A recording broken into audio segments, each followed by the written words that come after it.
Olá, esse documentário será dividido em duas partes.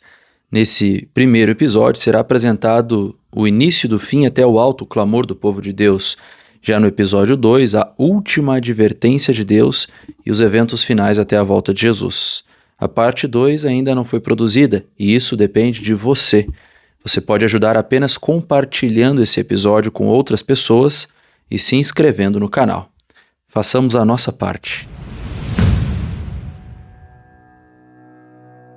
Durante muito tempo, o mundo seguiu acreditando que o progresso humano seria suficiente para resolver os seus próprios problemas. A ciência avançou, a tecnologia encurtou distâncias, a informação tornou-se instantânea. Ainda assim, por trás dessa aparência de controle, algo começou a se romper silenciosamente. A confiança entre as pessoas diminuiu, a violência deixou de chocar, a verdade passou a ser negociável e a fé, quando ainda existia, tornou-se superficial. Esse período não surgiu de um dia para o outro, ele se formou lentamente como uma névoa que avança sem ser percebida. A moral foi sendo relativizada, a autoridade da Bíblia questionada e a ideia de obediência a Deus passou a ser vista como algo rígido, incompatível com o mundo moderno. A religião permaneceu presente, mas perdeu profundidade. Falava-se muito de espiritualidade, mas pouco de arrependimento, transformação e fidelidade. À medida que esse cenário se consolidava, o cristianismo começou a mudar de forma. Igrejas buscaram relevância cultural, aceitação social e unidade a qualquer custo. Diferenças doutrinárias passaram a ser vistas como obstáculos à paz religiosa. Em nome da harmonia, verdades bíblicas foram suavizadas, adaptadas ou simplesmente deixadas de lado. A fé tornou-se emocional, experimental, centrada no sentimento e não mais na palavra. Enquanto isso, um antigo engano ganhava nova força. A ideia de que os mortos continuam vivos em outra realidade, conscientes e ativos, começou a se espalhar com roupagens modernas. Não mais associada apenas às práticas ocultas, essa crença passou a aparecer em ambientes científicos, terapêuticos e religiosos. Relatos de aparições, mensagens do além e curas sobrenaturais tornaram-se comuns e amplamente aceitos. Para muitos, aquilo parecia uma prova irrefutável de que Deus estava se manifestando novamente. Mas esse movimento trouxe consequências profundas. Ao aceitar manifestações sobrenaturais sem o filtro das Escrituras, o mundo abriu espaço para todo tipo de engano. Milagres passaram a ser o critério da verdade. Experiências emocionais substituíram o estudo bíblico. A pergunta deixou de ser se está escrito e passou a ser funciona ou me faz sentir bem? Com o tempo, essa mentalidade produziu um efeito perigoso. A distinção entre o sagrado e o profano começou a desaparecer. O erro passou a se apresentar com aparência de piedade. O engano vestiu roupas de verdade e milhões foram preparados para aceitar qualquer manifestação poderosa como divina, mesmo que contrariasse claramente a lei de Deus. Nesse ambiente confuso, a Bíblia foi sendo colocada em segundo plano. Não era mais rejeitada abertamente, mas reinterpretada, fragmentada, relativizada. Textos claros tornaram-se simbólicos demais, mandamentos passaram a ser considerados culturais. A lei de Deus, imutável e eterna, foi tratada como algo flexível, sujeito às necessidades humanas. Ao mesmo tempo, crises globais começaram a se intensificar, desastres naturais, instabilidade econômica, colapsos sociais e conflitos criaram um sentimento coletivo de medo e insegurança. A pergunta ecoava em todos os níveis da sociedade: como restaurar a ordem? Foi nesse contexto que surgiu a ideia de uma solução moral global. Muitos passaram a acreditar que os problemas do mundo existiam porque Deus havia sido esquecido. De fato, mas em vez de retornar à obediência plena à sua lei, buscou-se uma alternativa mais conveniente, mais popular, mais aceitável pela maioria, uma espiritualidade unificadora capaz de reunir religiões, governos e culturas sobre um mesmo ideal. Sem perceber, o mundo caminhava para uma fé imposta, não pela convicção, mas pela necessidade. Uma religião moldada pelas circunstâncias, uma devoção construída sobre o modo do caos, não estava sobre o amor ou a verdade. Essa foi a primeira grande virada da história final. O mundo tornou-se profundamente religioso, mas perigosamente distante de Deus. O palco estava montado, as bases estavam lançadas e, enquanto muitos acreditavam estar se aproximando de Deus, na realidade estavam sendo preparados para o maior engano da história.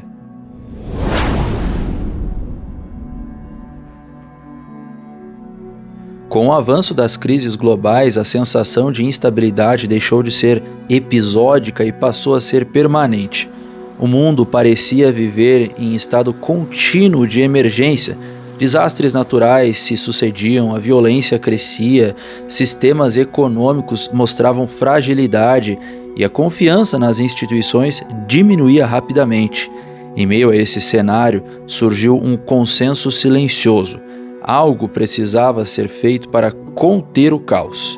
A religião que antes havia sido moldada para se adaptar à cultura, agora passou a se apresentar como a resposta a tantas angústias coletivas, não mais como experiência pessoal, mas como instrumento de restauração social.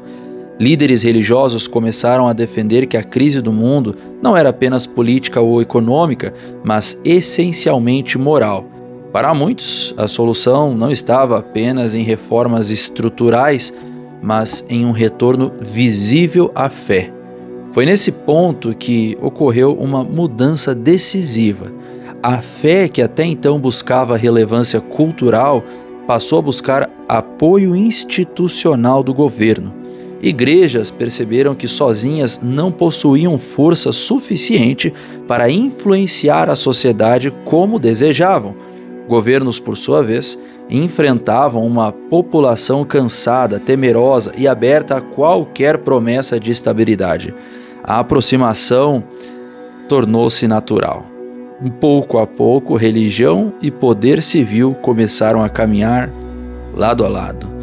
Discursos espirituais passaram a ocupar espaços políticos, valores religiosos começaram a ser apresentados como fundamentos necessários para a sobrevivência da sociedade. Não se tratava ainda de imposição, mas de cooperação, uma aliança aparentemente bem intencionada, construída sob o argumento do bem comum. Nesse ambiente, a ideia de liberdade religiosa começou a ser redefinida. Já não significava apenas o direito de crer, mas o dever coletivo de preservar aquilo que era considerado moralmente correto.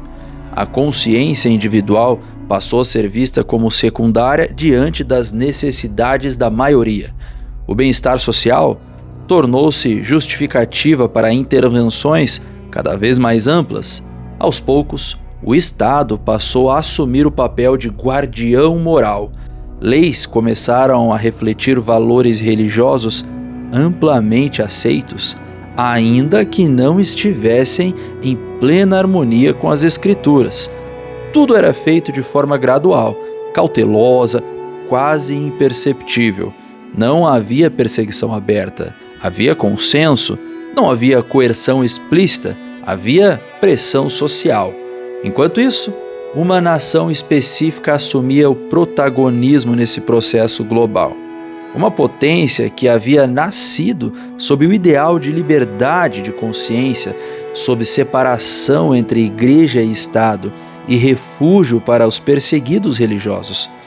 Justamente ali, onde a liberdade havia sido exaltada, começaram a surgir movimentos que defendiam a união entre a fé e a legislação civil como solução para a decadência moral.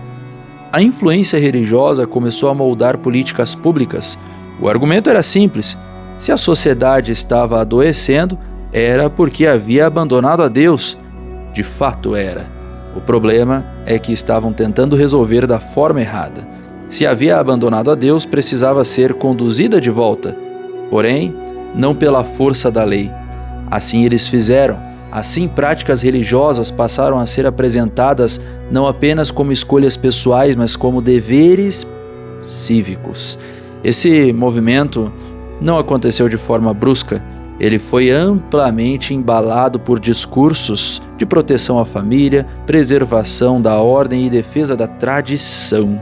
Aqueles que levantavam questionamentos eram vistos como radicais, desnecessariamente resistentes ou até inimigos da estabilidade social.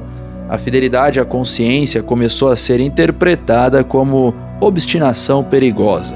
Nesse estágio, a maioria não percebeu o perigo. Afinal, tudo parecia funcionar, a sociedade demonstrava sinais aparentes de reorganização, a religião ganhava espaço, a moral era exaltada, mas havia um problema fundamental. A lei de Deus estava sendo substituída por uma moral legislada por homens. O princípio havia sido quebrado. Quando o poder civil passou a sustentar a autoridade religiosa, a história repetiu seus ciclos mais sombrios. O mesmo padrão visto em outras eras retornava com uma nova aparência, não mais pela força bruta, mas pela pressão coletiva, não mais pela fogueira, mas pela exclusão social e econômica. Enquanto isso, um pequeno grupo permanecia atento. Pessoas comuns, muitas vezes invisíveis, aos grandes centros de poder, obviamente, que insistiam em submeter a fé exclusivamente à palavra de Deus, à lei de Deus. Para elas, a obediência não era questão de conveniência, mas de lealdade a Deus. Esse grupo começava a se destacar não por sua força, mas por sua diferença, e essa diferença incomodava. O mundo caminhava para uma fé regulamentada, padronizada, politicamente correta, mas nem todos estavam dispostos a aceitar uma religião imposta, ainda que disfarçada de bem comum. O conflito, que até então era silencioso, começava a se tornar visível. A linha ainda não havia sido totalmente cruzada, mas já estava sendo traçada.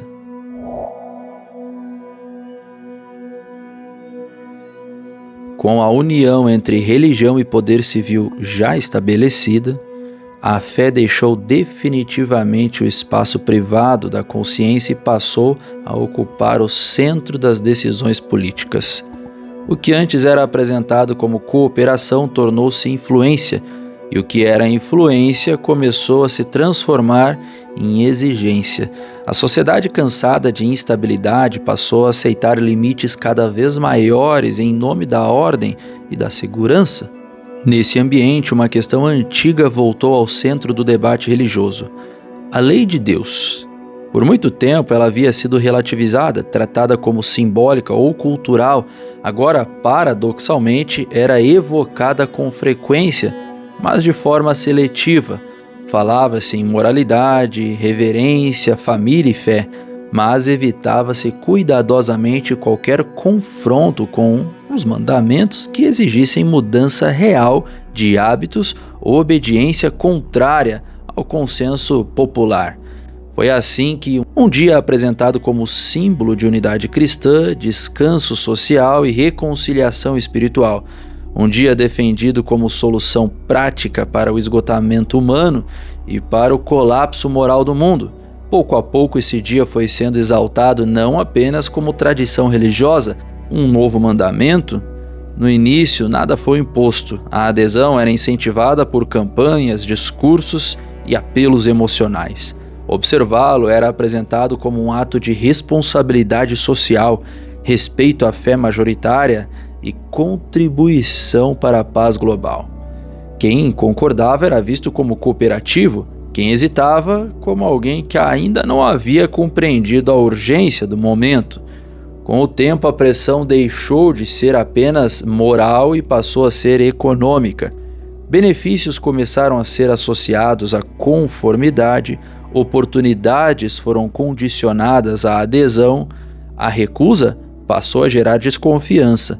Não se tratava ainda de punição direta, mas de exclusão gradual. Enquanto isso, outro dia, mais antigo, eterno, verdadeiro mandamento, esse outro dia permanecia silencioso. Um dia que não precisava de campanhas nem de decretos para existir. Um dia sustentado exclusivamente pela autoridade da palavra de Deus. Para muitos ele parecia irrelevante, para outros inconveniente. Mas para um grupo fiel, esse dia representava algo maior do que tradição. Representava lealdade à lei de Deus. A tensão cresceu quando ficou evidente que não era possível conciliar os dois princípios. Não se tratava apenas de escolher um dia de descanso, mas de decidir quem tinha autoridade, Deus ou os homens. A questão do tempo tornou-se uma questão de obediência. O descanso tornou-se um campo de batalha do conflito final. A partir desse momento, a neutralidade deixou de existir. Permanecer em silêncio passou a ser interpretado como resistência. A fidelidade à consciência começou a ser tratada como rebeldia. Aqueles que insistiam em obedecer exclusivamente à lei de Deus passaram a ser responsabilizados pelas crises que assolavam o mundo. Se desastres continuavam a acontecer, a culpa era atribuída aos que se recusavam a se alinhar à norma religiosa dominante. A narrativa se inverteu totalmente. Os fiéis passaram a ser vistos como causadores do caos. A obediência passou a ser chamada de extremismo, a fidelidade de intolerância. O erro agora se apresentava como virtude e a verdade como ameaça. Nesse cenário, a linha final foi claramente desenhada. Não se tratava mais de ignorância ou engano. A distinção estava evidente. Cada pessoa compreendia as implicações da sua escolha. Aceitar a autoridade humana, em oposição à lei divina, tornava-se um ato consciente. Recusar-se a fazê-lo exigia coragem, perseverança e fé inabalável. A marca não era visível, mas profundamente real. Não estava nas mãos e nem na testa por acaso. Ela representava ação e pensamento, convicção e prática, uma decisão tomada não por impulso, mas por submissão deliberada. Enquanto o mundo avançava para a uniformidade religiosa, um pequeno povo permanecia em contraste, sem apoio institucional, sem proteção política, sem garantias humanas, apenas com a convicção de que a fidelidade a Deus não pode ser negociada, mesmo quando o preço parece alto demais. O conflito havia alcançado seu ponto decisivo. A lei de Deus era a régua para medir os fiéis de Deus e os fiéis dos homens. E o mundo inteiro havia sido chamado a dar uma resposta.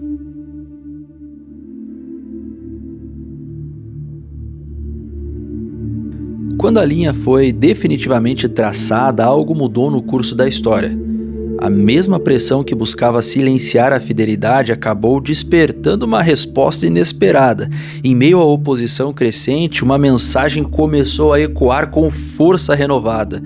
Atravessando fronteiras, culturas e sistemas, não vinha de centros de poder nem de instituições influentes. Surgia de pessoas comuns, transformadas por uma convicção inabalável. Esse movimento não nasceu de organização humana, mas de um derramamento espiritual sem precedentes.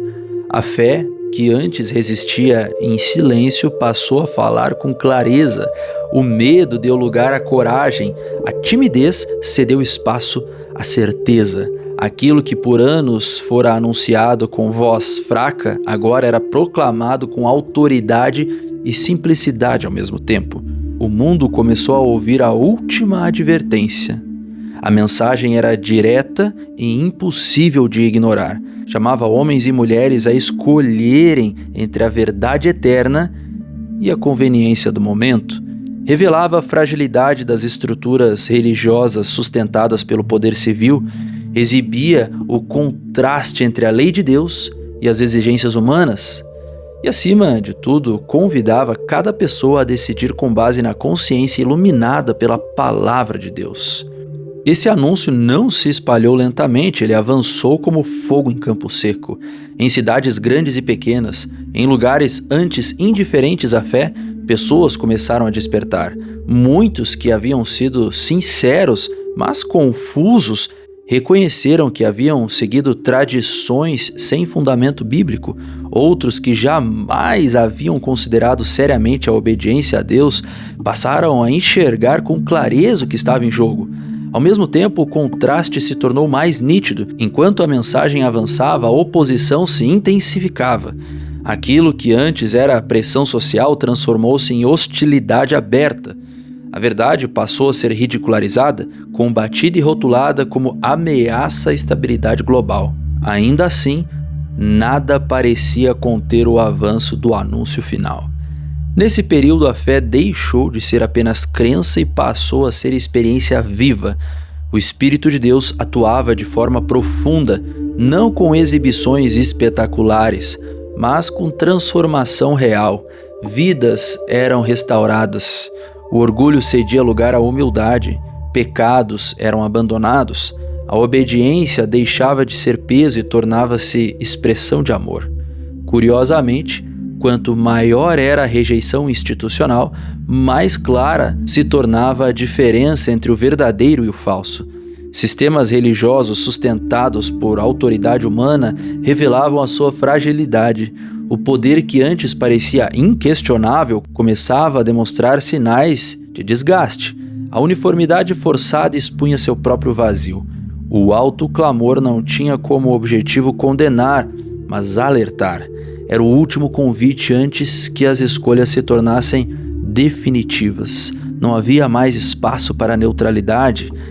A mensagem alcançava o mundo inteiro, colocando cada pessoa diante da mesma decisão: seguir a verdade independentemente do custo ou preservar a segurança momentânea à custa da fidelidade. À medida que esse chamado avançava, tornava-se evidente que o tempo estava se esgotando. A oportunidade de decidir com liberdade estava prestes a se encerrar. Muitos atendiam ao apelo com alegria e temor ao mesmo tempo. Outros endureciam o coração. Incomodados pela clareza que não permitia mais desculpas, o contraste final estava estabelecido. De um lado, uma fé viva, sustentada pela palavra de Deus e fortalecida pelo Espírito Santo. Do outro, uma religião poderosa, organizada, respaldada por leis e instituições do governo, mas vazia da autoridade de Deus. O mundo inteiro observava. Esse foi o último grande movimento de misericórdia. A última luz antes da noite. O último convite antes do silêncio.